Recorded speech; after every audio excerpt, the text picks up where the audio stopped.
Oke teman-teman semua, Assalamualaikum warahmatullahi wabarakatuh. Di video kali ini aku akan menjelaskan sedikit analisis mengenai hasil uji lanjutan, yaitu post hoc. Kenapa sih kita harus melakukan uji lanjutan atau post hoc?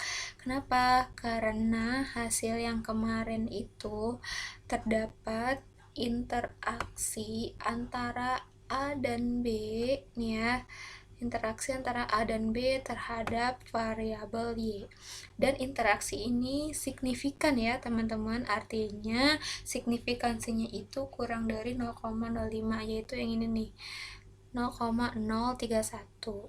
Sehingga diperlukan uji lanjutan gitu. Uji lanjutan ini kemarin aku udah coba di SPSS dan ini hasilnya ya teman-teman. Jadi uji lanjutan atau post hoc ini termasuk juga uji 2K gitu ya, kita melakukan uji 2K. Hasil dari uji lanjutan ini apa? Yaitu kita membandingkan nih teman-teman, membandingkan antara dua kelompok gitu ya, antara dua kelompok A dan AB ya, sama-sama AB itu, tapi dua kelompoknya berbeda ya terhadap variabel Y kayak gitu. Apakah interaksi antara dua kelompok ini signifikan mempengaruhi atau tidak kayak gitu. Di sini hasilnya itu terdapat 4 kelompok ya teman-teman, ada 4 kelompok atau 4 interaksi, yaitu yang pertama antara A1B1 dan A1B2, lanjut ada A1B1 dan A2B1, terus ada A1B2, A2B2, dan yang terakhir ada A2B1 dan A2B2. Kita lihat ya, kita akan lihat bagaimanakah signifikansinya interaksi antar dua kelompok, antar dua variabel ini, interaksi antar dua variabel terhadap variabel Y. Jadi ada 4 interaksi ya teman-teman, 4 kelompok interaksi gitu, 4 kelompok interaksi gitu. Yang pertama A1B1, A1B2. Yang kedua ada interaksi A1B1, A2B1. Yang ketiga ada A1B2 dan A2B2. Yang ketiga ada interaksi antara A2B1 dan A2B2. Selanjutnya kita lihat hasilnya. Yang pertama, uji lanjut ini berfungsi untuk mengetahui perbandingan di antara keempat kelompok yang ada. Adapun rinciannya adalah sebagai berikut. Yang pertama, membandingkan kelompok A1B1 dan A1B2 pada kelompok siswa yang diajarkan dengan metode pemecahan masalah A1. Jadi intinya untuk interaksi dua variabel ini nih teman-teman, kita lihat aja variabel atau kategori yang sama. Di sini yang nomor 1 kategori yang sama itu apa? A1 ya kan, berarti kita membandingkan pada kelompok siswa yang diajarkan dengan metode pemecahan masalah. Ternyata gimana? Ternyata tidak terdapat perbedaan hasil belajar. Kenapa? Tidak terdapat hasil belajar perbedaan hasil belajar matematika antara yang memiliki kemampuan komunikasi tinggi dan kemampuan komunikasi rendah. Kenapa? Karena dilihat signifikansinya adalah 1, di mana dia lebih besar dari 0,01. Yang kedua, membandingkan kelompok A1B1 dan A2B1. Kelompok A1B1 dan A2B2 ini dua variabel yang dibandingkan.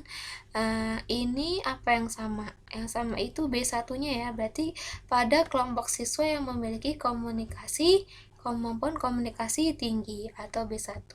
Bagaimana hasilnya? Oh, ternyata tidak terdapat perbedaan hasil belajar matematika antara yang menggunakan metode pembelajaran pemecahan masalah A1 dengan yang menggunakan metode pembelajaran konvensional. Kenapa? Karena dibuktikan signifikansinya 0,98, yaitu lebih besar dari 0,05. Nah, kelompok mana lagi? Yaitu yang ketiga ada kelompok A1 B2 dan A2 B2. Nih, yang ini yang mana yang sama nih teman-teman? Yang sama itu B2 ya, berarti pada kelompok siswa yang memiliki kemampuan komunikasi rendah atau B2. Gimana hasilnya? Terdapat perbedaan hasil belajar matematika antara yang menggunakan metode pembelajaran pemecahan masalah dan metode konvensional. Nah, terdapat hasil belajar nih kalau yang nomor 3, perbedaan hasil belajar matematika yang signifikan gitu ya, dan terdapat pengaruh hasil belajar matematika yang menggunakan metode pembelajaran pemecahan masalah dan menggunakan metode konvensional.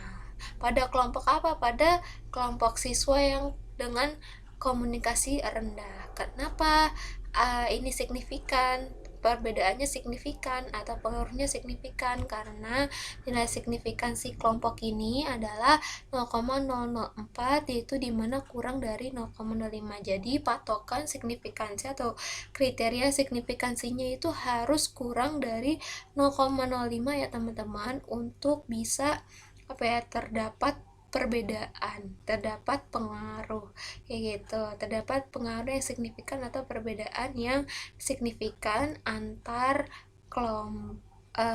dari kelompok yang dibandingkan. Nah, yang keempat, yang terakhir, membandingkan kelompok A2B1 dan A2B2. Nah, di sini yang sama yang mana nih teman-teman? Yang sama itu A2 ya, berarti pada kelompok siswa yang diajarkan dengan metode konvensional. Nah, terdapat perbedaan hasil belajar matematika yang memiliki kemampuan komunikasi tinggi dan yang memiliki komunikasi dengan yang memiliki kemampuan komunikasi rendah gitu. Nah, jadi kenapa terdapat perbedaan hasil belajar? Yaitu karena nilai signifikansinya kurang dari 0,05, yaitu 0,014. Nah, jadi interaksi atau uji lanjutan ini itu membandingkan dalam satu kelompok ya teman-teman. Di sini ada 4 kelompok, aku ingetin lagi. Nah, A1B1 itu berarti yang sama yang mana nih? A1. Oh, berarti dia membandingkan siswa pada kelompok A1 ya. A1 itu apa? Yaitu siswa yang diajarkan dengan metode belajar pemecahan masalah. Yang kedua ada A1B1, A2B1. Yang sama yang mana nih teman-teman? Yang sama B1. Berarti ini pada kelompok siswa yang B1, berarti kemampuan komunikasinya tinggi. Nah, yang ketiga A1B2 dengan A2B2. Yang mana nih yang sama? Yang sama B2. Oh, berarti ini pada kelompok siswa yang B2 itu memiliki kemampuan komunikasi rendah. Dan yang keempat ada A2B1 dan A2B2. Yang mana nih yang sama? Yang sama itu A2-nya. Yang A2-nya itu berarti terdapat di mana tuh? Kelompok siswa yang diajarkan dengan A2, yaitu yang A2 itu merupakan siswa yang diajarkan dengan metode pembelajaran konvensional. Nah, segitu ya teman-teman. Nah, habis itu dilihat deh signifikansinya. Signifikan atau enggak? Kalau enggak signifikan berarti tidak ada perbedaan, yaitu tidak perbedaan hasil belajar. Nah, kalau misalnya signifikan berarti terdapat perbedaan hasil belajar, kayak gitu. Iya, pokoknya lihat dia di kelompok apa, berarti misalkan dia di kelompok A1 nih, berarti yang dibandingkan antara B1 dengan B2. Kalau dia di kelompok A2, berarti tetap A1, A2 berarti tetap yang dibandingkan B1, B2 dan seterusnya. Kalau dia dibandingkan di kelompok B1 berarti di kelompok B1 berarti yang dibandingkan A1 dengan A2 dan juga sama dengan B2-nya.